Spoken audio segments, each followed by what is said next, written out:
Teman-teman mahasiswa yang saya banggakan, seperti teman-teman ketahui bahwa ekonomi pembangunan itu pada hakikatnya adalah bagaimana cara negara atau cara kita semua membangun ekonomi secara luas, ya,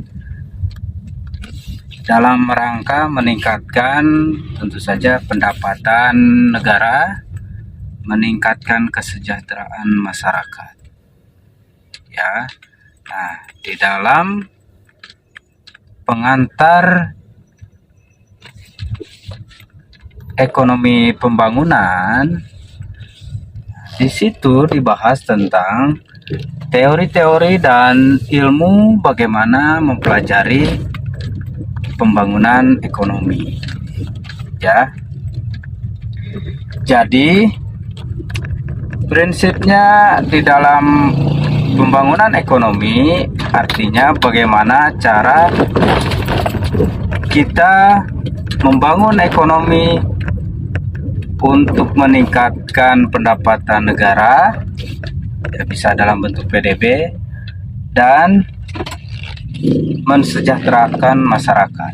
Dan tentu saja tidak hanya sekedar dengan membangun ekonomi dalam pengertian misalnya membangun industri, ya, tetapi juga membangun manusia yang ada di negara tersebut, misalnya pendidikannya, ya, negara jamin, negara berikan, ya, kesehatannya, kemudian menanggulangi kemiskinan, menanggulangi pengangguran, ya. Jadi pembangunannya itu secara holistik, seperti sudah dipelajari sebelumnya bahwa ya, bahkan dalam paradigma baru pembangunan ekonomi itu artinya membangun sampai dengan spiritual masyarakatnya dibangun, ya. Bagaimana pemerintah memfasilitasi kebutuhan spiritual masyarakat dengan membangun tempat-tempat ibadah, ya, mensejahterakan para kalau muslim itu dai gitu, ya. Kalau seperti Kristen bisa jadi pendeta atau sebagainya, ya. Sehingga dengan sejahteranya para pemuka agama diharapkan secara spiritual juga, ya, spiritual masyarakat bisa dibangun. Itu dalam konteks paradigma baru, ya. Jadi pembangunan ekonomi itu sudah secara menyeluruh. Nah, kemudian masalah yang terjadi saat ini adalah, ya, di media-media massa, media-media online, di YouTube, ya, itu dijelaskan tentang akan terjadinya resesi ekonomi tahun 2023 ini. Nah, tugas teman-teman, ya, silakan cari sumber bacaan, ya, baik media online, dari berita-berita, atau mungkin dari konten-konten di YouTube, ya, para dokter, profesor yang berbicara di konten YouTube, para pejabat. Silakan teman-teman simak, pelajari, pahami, dan bisa kutip untuk menjawab pertanyaan dari saya. Nah, pertanyaannya adalah, ya, lebih kepada permintaan, ya, bagaimana sikap Anda gitu ya. Jadi lebih kepada bagaimana sikap Anda